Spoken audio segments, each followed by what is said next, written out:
Okay, let's get started. So I posted programming assignment 4 solutions. Any questions about them? Yeah. Yeah, part about the comments, what was the because I'll be honest with you, I didn't do any comments. I really didn't know what to write down. Well, it says in a comment, explain the values that you found, as well as what was your approach, basically. That was what you. I mean, it says it right here, so yeah. Other questions about assignment 4 or the solutions? Yeah. Could you show us the correct way to pass compiler flags in C-line? So let's explore. So the way you go about doing that is you look at the project, and then you say, oh, there's this CMake_list file. So this actually, the CMake_list file is the way to set up all the compilation steps, and passing flags is one of them here. So if we search for C-line compilation flags, so if we go here, you can see it's purple, so I've been here. So then you add basically these two lines. And then you see this wall thing. Anyone know what the wall is here? Not the album by Pink Floyd, but the wall here. So what this means is W means warnings, and all means I want all warnings on. So the compiler has some ways of telling you, hey, you declared this variable here, for example, and you never use it. So it'll give you a warning that may not be something you want to do. But the flag that you want to put here is one of what is called the optimization flags, and they are capitals O. So capital O, either with a 1, 2, or 3, depending on how optimized your program you want it to be. So I usually use O3 here. So then what you do is you put those two lines in your CMake_list file, then change the wall or leave it, and add the -03 flag or -01, -02 to make it optimized. So that's the way to do it in C-line. If you were doing it via the command line, when you're doing the compilation step, you just pass the flag in there directly. So nothing special there. But you didn't have to do that. It's a really nice benefit to do.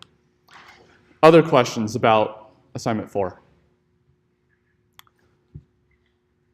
Okay, so if you looked at the announcement that I just posted, I actually lowered all the cutoffs on Blackboard by 5%.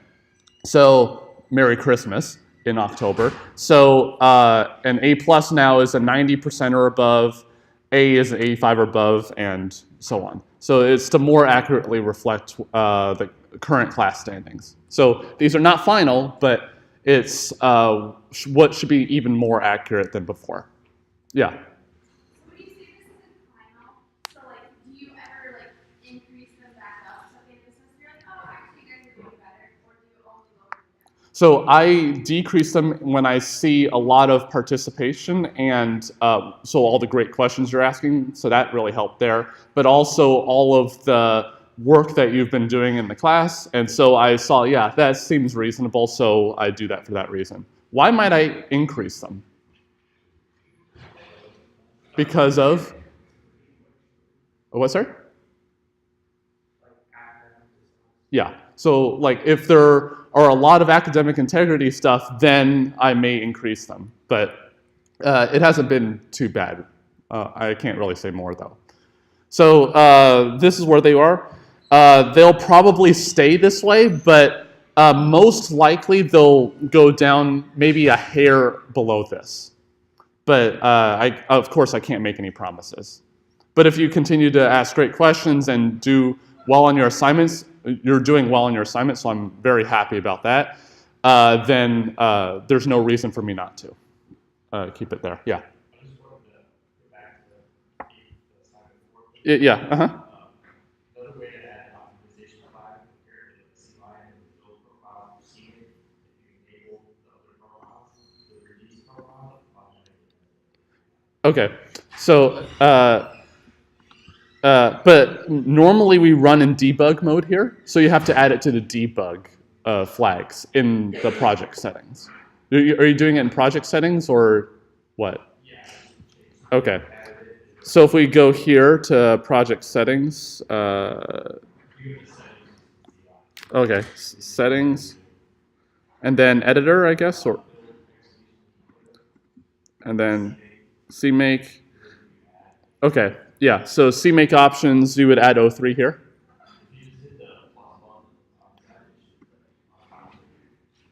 So I made a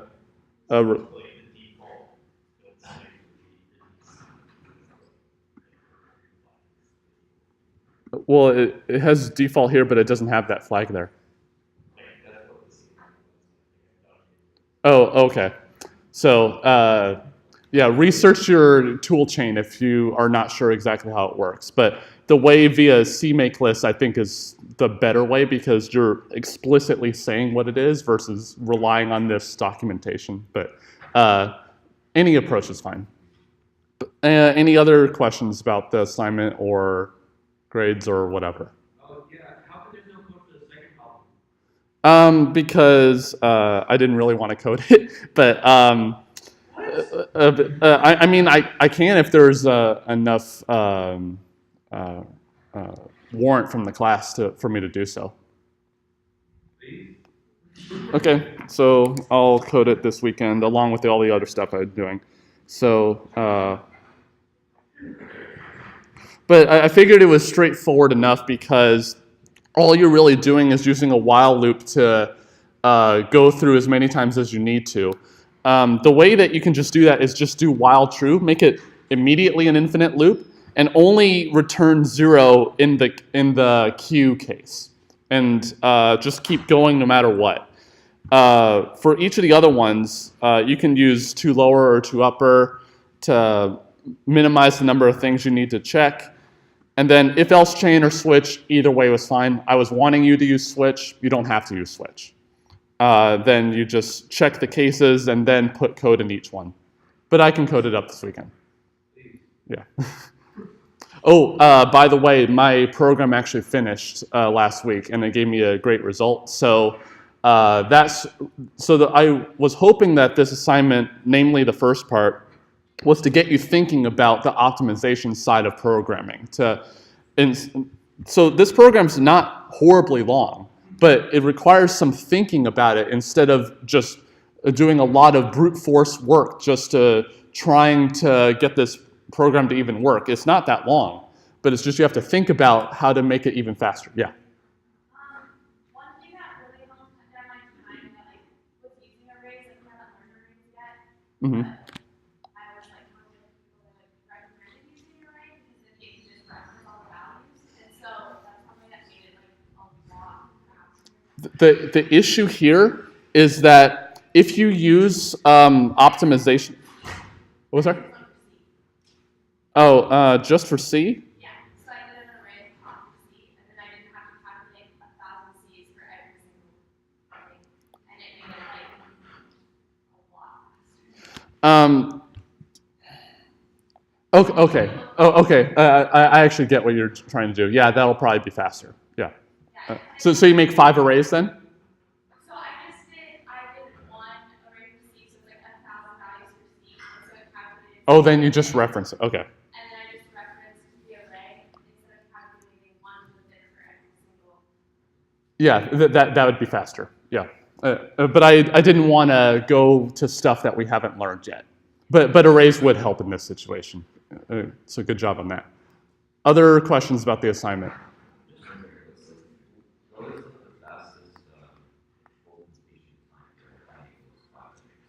So both n equals 5, n equals 6 for me on my machine, although I admit it's a fast machine, it took around half an hour for the entire, all possible cases on both n equals 5 and n equals 6.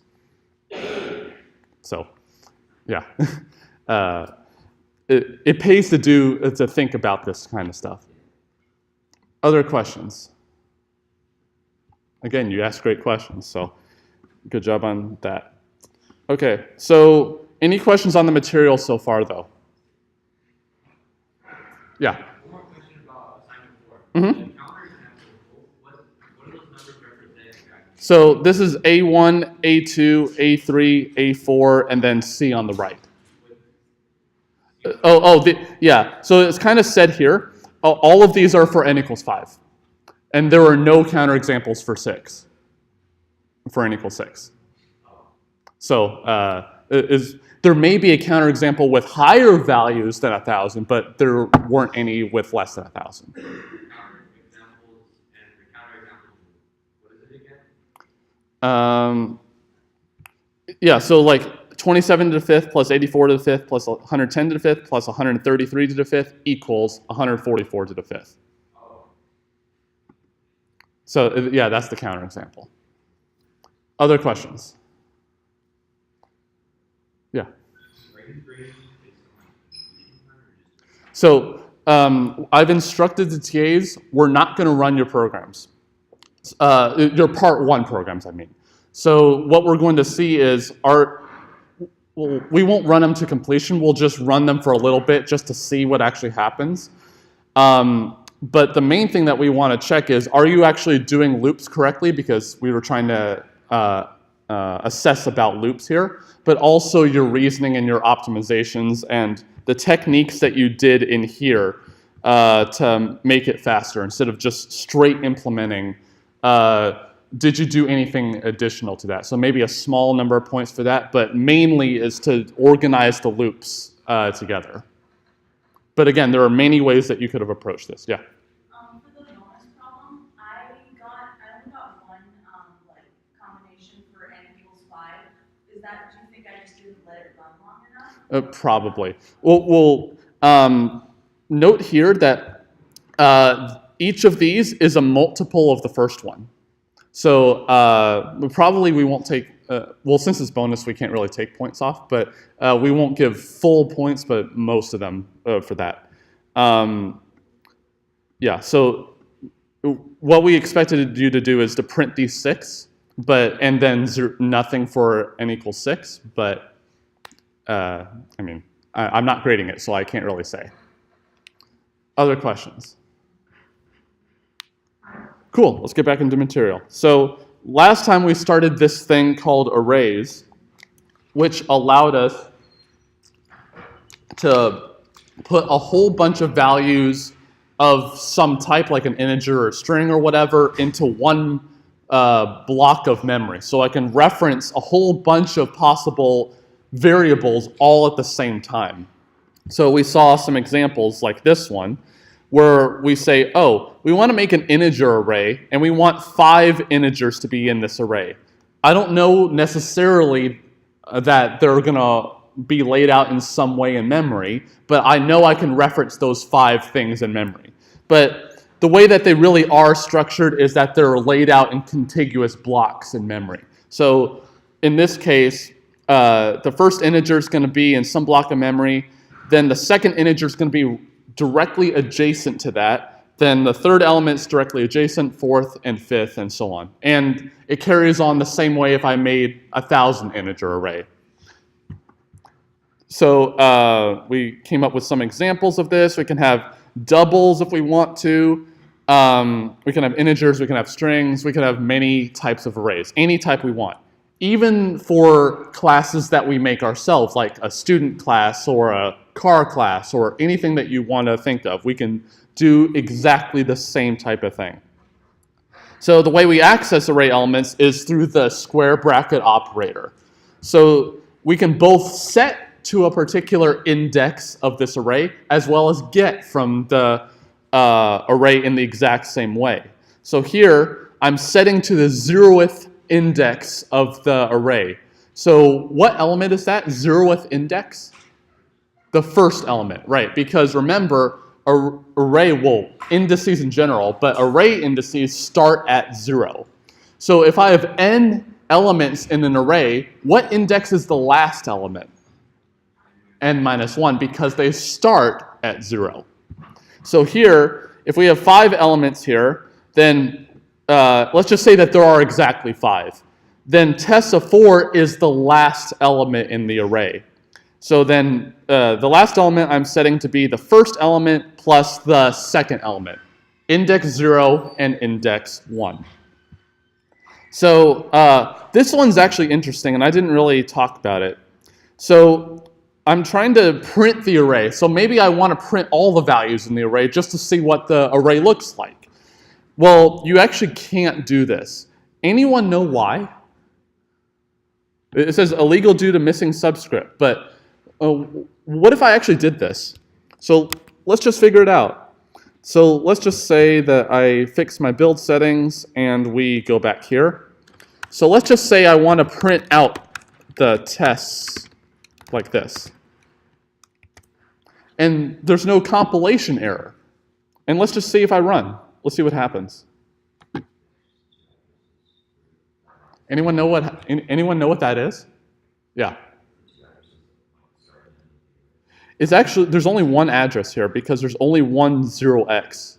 By the way, anyone know what the 0x means? A hexadecimal. So in binary, we usually put a 0b for binary. 0x means hexadecimal, base 16. But it's not that important. What is important is this part is the memory address of where this array exists. So tests exists at this address. So why do you think that's important?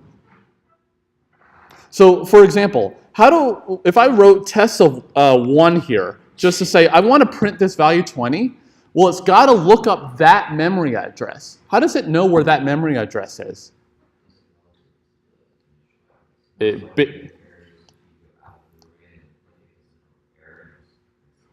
Right. So that's exactly right. So what happens here is this test array starts at this address, whatever it is, and the way that we figure out, okay, where in memory is the 1 address going to be, the 1 index going to be?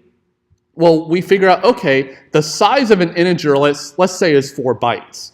Then the 20 integer is going to be 4 bytes further ahead in memory than here. So the start of the array is where the start of the array is where this 10 exists in memory. Then the 20 is going to exist 4 bytes further. Then the 30 is going to exist 4 further bytes, then 15, then 18. So that's actually how an array figures out, okay, I need to go to this address to figure out what the value is in the array. Okay? And the way that it does that is something called pointer arithmetic, and we'll talk about pointers in the next chapter. But that's exactly why we don't want to do this. Maybe we do want to know what the address is, but this actually prints the address instead of the whole array. What if I wanted to print the array contents? What would be a way to do that? Use a for loop. So last time we saw this thing called a range-based for loop to avoid having to do these indices. So for every integer test in this list of tests, so the colon here means in, then I will go instead print not the tests, which is the address of where the array exists, and print test instead. So it's looking for every value in this array, and then just prints that value. And then maybe to make it nice to us, we'll print a space to separate the values. And then we get exactly what we want. Okay? So that's the way that we usually print an entire array in C++. Any questions about how that worked? Yeah? What did you decide to print test tests? So here, this is the range-based for loop. So this just says, for every value I'm going to call test in this list, in this array called tests. Yeah, it's arbitrary. I can put X in here if I wanted to. Yeah. Behind the scenes, it's doing indices starting at 0 and going up to n-1, and then adding 1 every time, print the ith index. It's doing that under the hood, but I don't have to think about that. Any other questions about this? Cool. So that's why it says here, it's not illegal, but it's just something we rarely need to do. If we want to print elements, we can do it exactly the same way, just see out tests of some index. We could put a variable in here. It doesn't have to be a literal integer there. As long as it evaluates to an integer, we're okay. Access all elements, we just saw that with a loop. We can do it this way. We put strictly less than here because I want to go to 5 minus 1, which is the last index. But the better way, of course, is the range-based for loop because we avoid these off by 1 errors. Maybe by accident I put less than or equal to 5, and then we'll print something that we don't actually want to print. Okay, so for loop details, this is basically exactly what I said. The data type in the range-based for loop has to match, quote-unquote match, the type of the array. So I have int here, and I have int here. What's a better way than putting int in the range-based for loop? Yeah, auto is far better. So then I will never, ever get the type wrong. And then I avoid implicit conversions if there happen to be any. Okay, so we have reference right here on the range-based for loop. So why might this be a good idea to put a reference here? So maybe I want to actually modify the value in the array, whereas before we're doing a copy into a brand new variable called score. It's 2 independent pieces of integers. Here it's referencing the same location in memory. So maybe I want to modify in there. But another reason might be, well, what if each of these elements in this array is another array? Then if I have a lot of elements in that array, I don't want to have to do a copy because that will take a lot amount of time. So the reference here just copies the memory location where it is, and then that's much faster than copying a whole bunch of data at once. So the reference here is almost always a good idea. But maybe you don't want to change the value and then you don't put reference. Okay, so some bounds. There's no checking for a native array like this. There's another thing which we'll see called vector, which will do this, but an array by itself does not have bounds checking.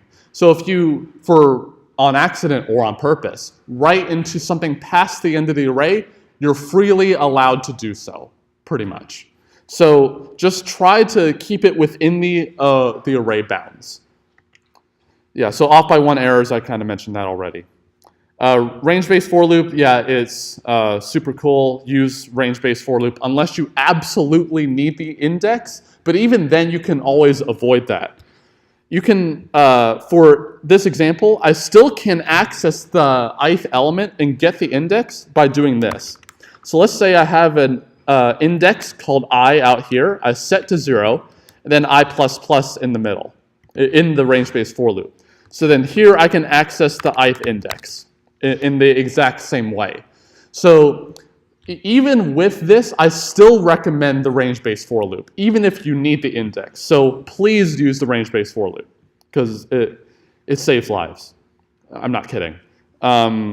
Yes. It does not give you access to the subscripts of the array elements. That's technically true, but as I just shown, you can still get away with getting the index if you need it.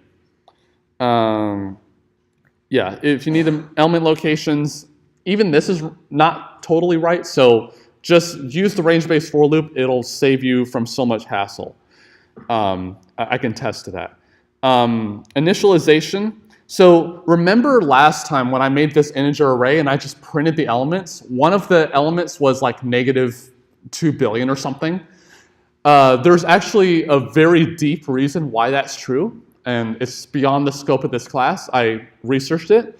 But what you can do instead is, instead of just making this array and then setting each of the elements individually like this, you can make something called an initialization list. So here what we say is, okay, there are 5 integers in here, And by default, I'm initializing all of them on one line using curly brackets. Okay? So the first element is going to be 79, then 82, 91, 77, and 84. So this is a nice way of getting the array started without having to initialize each of the elements one at a time. Array contents, we kind of already saw this. So you can use these in if statements, for loops, pretty much anything in exactly the same way. You can't copy an array like this. Anyone know what this will do? What is test just by itself, as we just showed earlier today? It's the address. So, and test2, if that's also another array, is also another address. So what happens here is you're trying to assign an address to an address, and that won't actually work. So the way that you do it is you copy element by element. So you loop through one of the arrays, and then you copy the ith element of one into the other. Yeah. But then if these are two independent arrays, then yeah, that won't actually work because it depends. It also depends on which array you're copying from and which one you're copying to. But I'm just saying copying element by element is usually the way to go to try to copy things over. What if, for example, so let's see. I'm trying to assign to test2 right here. And let's just say that I size is the length of the tests array, not the test2 array. So what if the tests array is longer than the test2 array? What will actually happen? Well, we're just going to be copying things from the tests array over, but the test2 array is smaller. So what's going to happen eventually? I'm going to be writing to the test2 array, and then, oops, the test2 array just ended, but I have more things in the tests array. So what's going to happen with respect to test2? It's going to write to some other piece of memory. So this is actually kind of dangerous code right here, because unless you say, okay, the loop bound right here is the minimum of the two lengths, then I may have an issue here. So it's just something to think about, yeah. Can you change the length of an array? Great question. You can't change the length of a fixed array like this. So if you have an array, that once you declare its size, it'll never change. So this is actually an issue. If you want to have something that's called a vector, which we'll get to, but what they promise here is that you have an array, and then you can keep adding things to this array, and then transparent to you, the array just keeps growing longer and longer. But you know that, from what I said, arrays can't grow in size. So what do you think actually happens? So here's what happens. So you have a fixed array in this vector thing. Let's just say you filled this entire array, and you want to add one more thing to this array. Then what happens is you create a new array that's twice as long or some factor times as long, copy all of the old values into this new array, and then make this new array the array that you reference now. Yeah. What was that? They could, so you mean like the arrays reference to each other? So these can be completely independent. We can't guarantee anything here. So this is something called heap allocation, but we're not there yet. But you can't assume anything about their locations, unfortunately. Copying element by element is actually a very important operation, and there are some native functions in C++ that automatically give that to you for free. But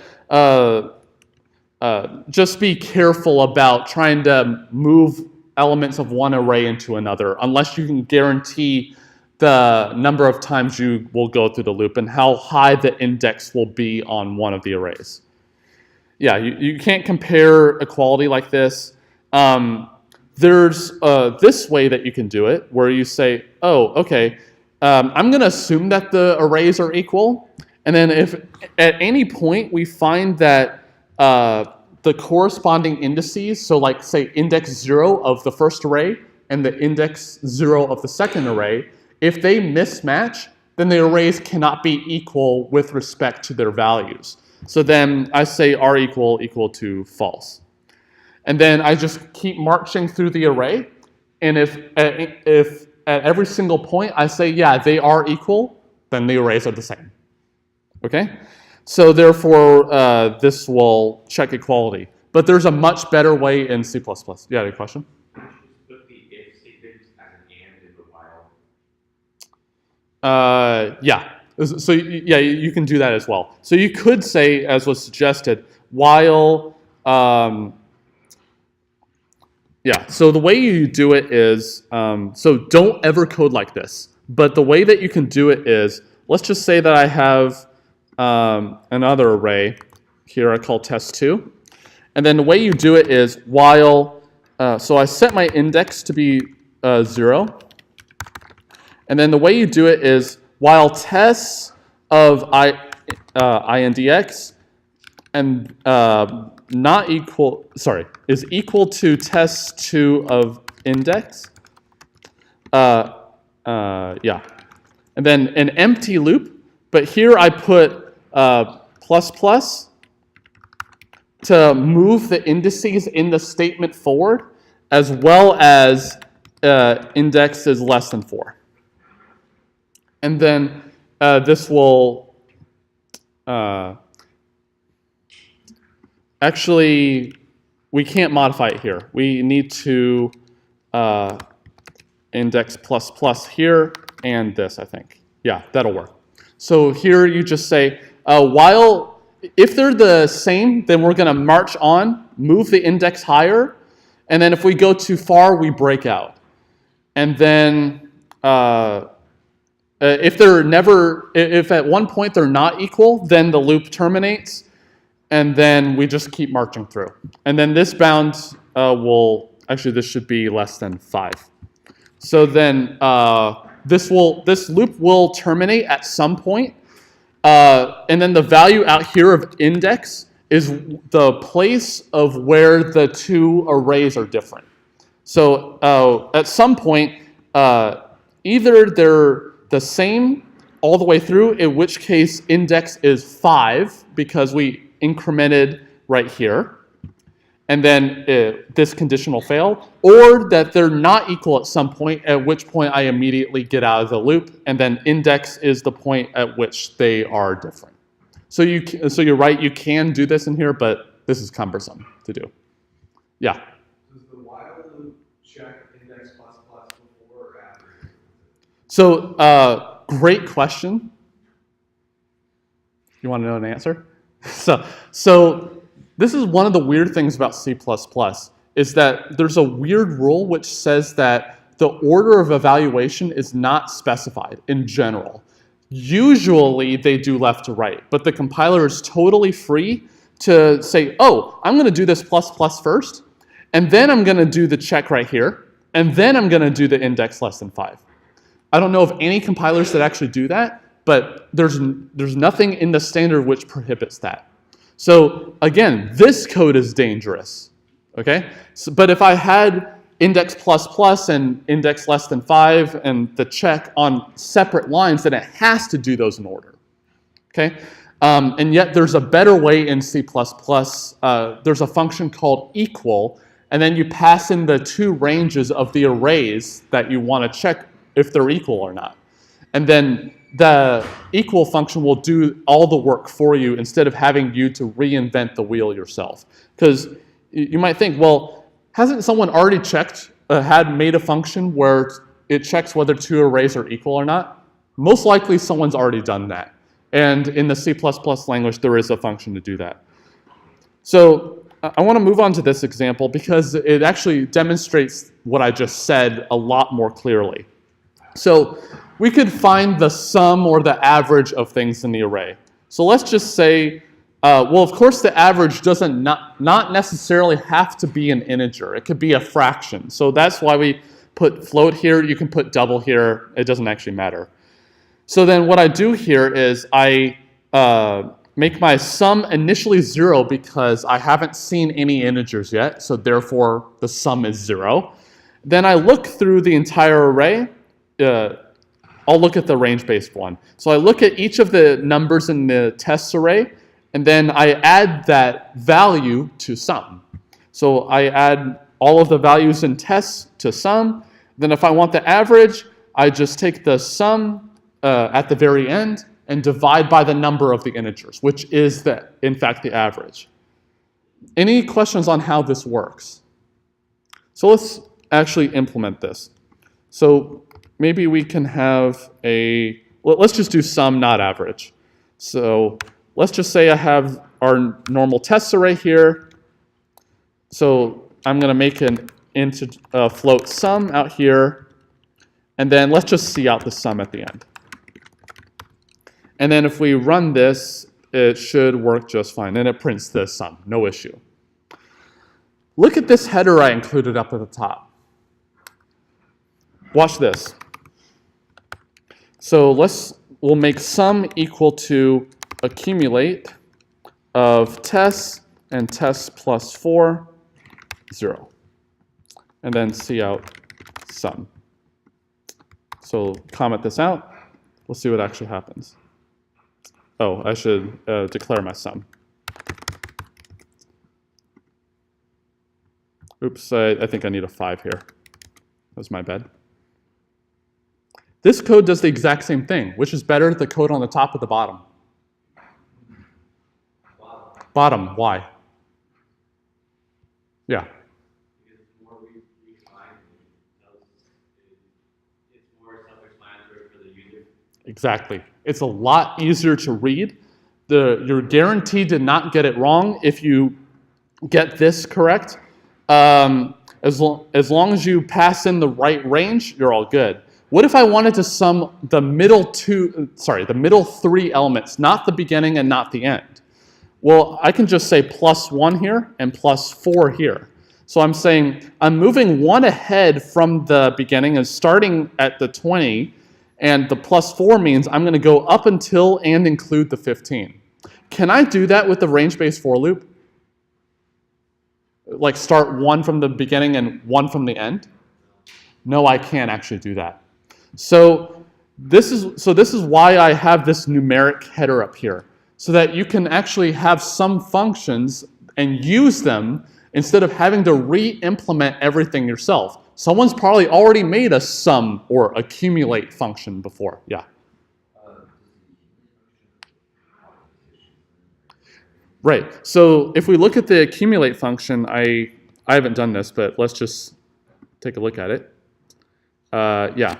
So so you can actually almost read it. So you don't know necessarily what this is yet. Don't know inline. This is not really important. This just says, this is the type I want to return. So that's where this comes in, but again, we don't know what that actually is. The name of the function here, this thing called first of some type, we don't know what that is, but it's just the beginning of some location. Then it goes up until this last location. And then what do you think this init is for? Well, if we go back to our code, I put a 0 here. Why did I put a 0 there? Yeah, so I'm starting my sum at 0, which is what we want. What if I wanted to start at 5? Could I put the 5 there? Yeah, it works perfectly fine. So, you got a question? Yeah, so since we're inputting tests, which is like address, any address. Yeah, you can use any address. So the reason for that is this thing, which we haven't learned about yet, but that actually finds the value from the address. Yeah. Yeah, so I have to change this back to the one we had before, but if we put 5 here, it will print 98 as expected. So you can actually almost read this. So here we don't have an initial condition.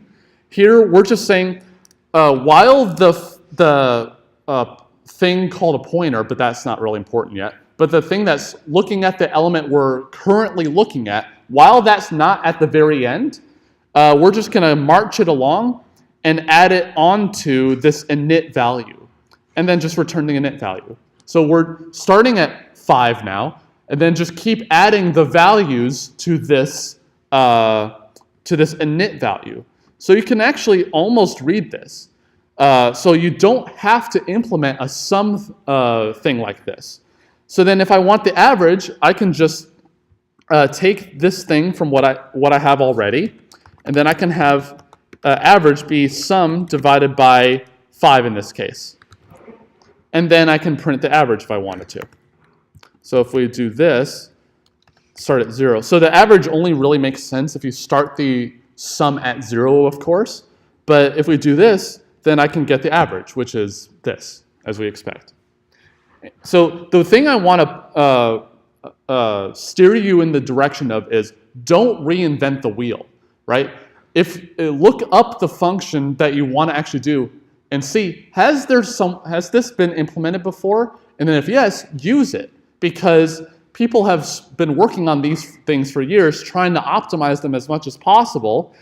And then you don't have to have any errors, because there's very unlikely to be any errors in their code.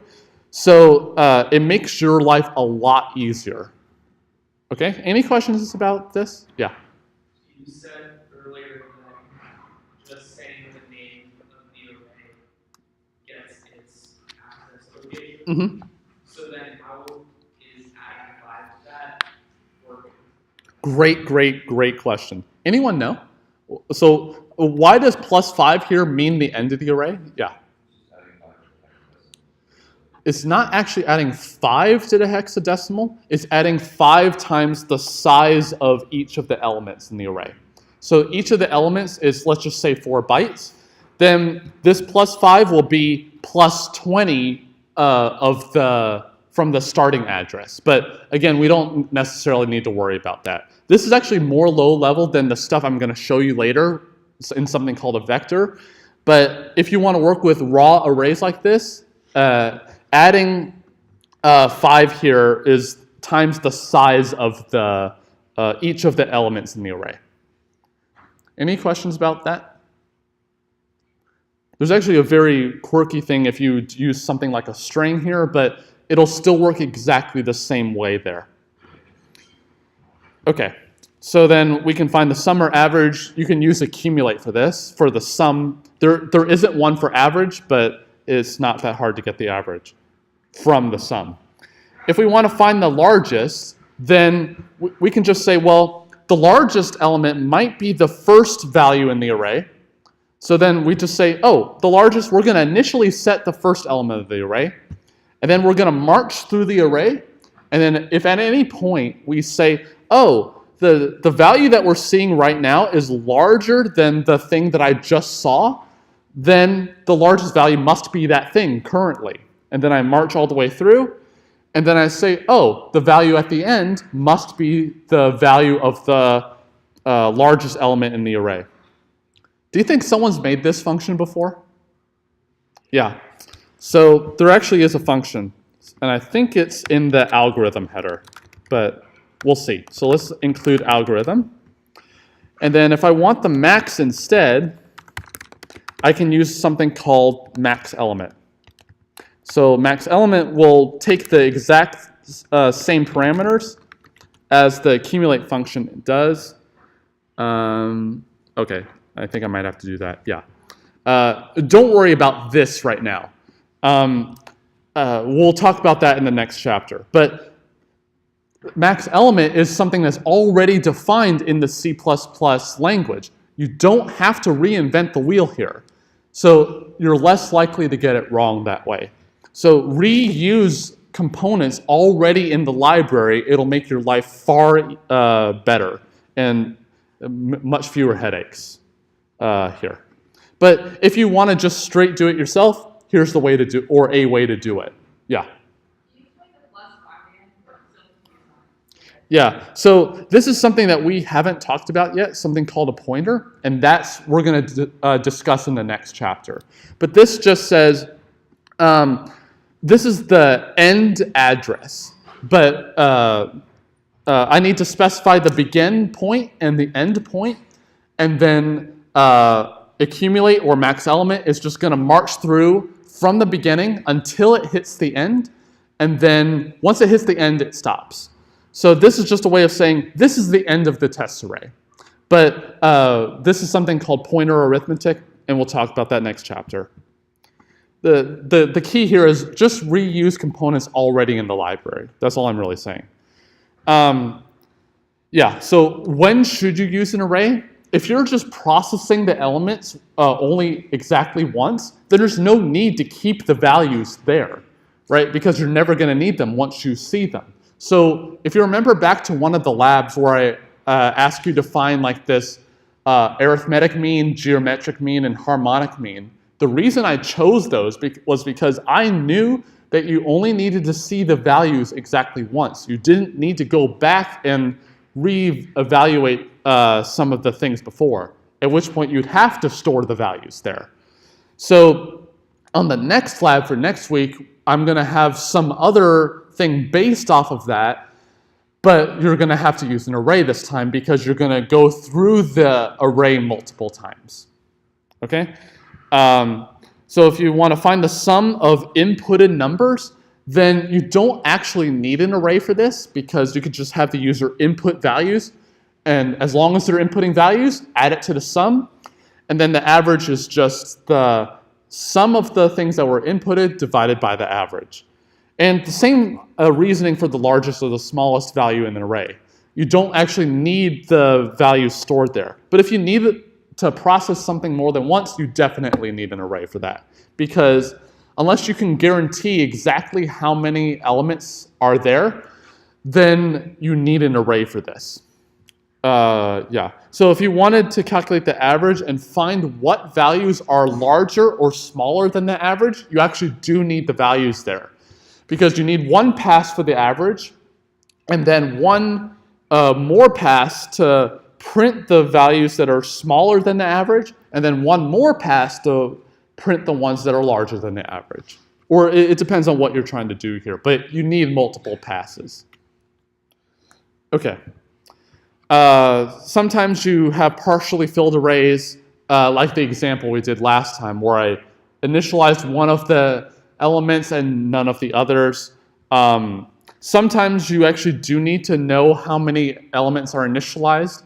The best practice is to initialize everything to a default value like 0, and then keep some kind of counter to how many things are actually set, but it depends on the problem that you're trying to solve here. So here's an interesting concept. So going back to one of the points about one of the optimizations for assignment 4, part 1, you could, for instance, make 5 arrays, one for A1, one for A2, one for A3, one for A4, one for C, and then pre-compute the values like 1 to the 5th, 2 to the 5th, 3 to the 5th, 4 to the 5th, all the way through, and just keep the values there, and so you only have to do that calculation exactly once. And so that'll save you some time. So for instance, if I wanted to do something about, like say exam grades here. So let's just say that I have I size number of students in my class. I'm going to have an array of their names, and parallel to that, so like index 0, let's just say is the first student, the name of 0 is the name of the first student, and average of 0 is the, let's just say the average grade of that student, and then the grade of 0 will be the corresponding letter grade of that student. So I could do this, and then I could process the arrays like this. So I declare the arrays up here, maybe do some inputting, oops, and then I say, well, I'm going to loop through all these arrays, and then I'm going to print them, name, average, and the grade of that student, and then go back up the loop and then look at the next student, look at the next student, look at the next student. So this has several advantages and several disadvantages. Anyone know of a disadvantage for doing it this way? So we'll discuss those. next time, and I'll see you on Monday.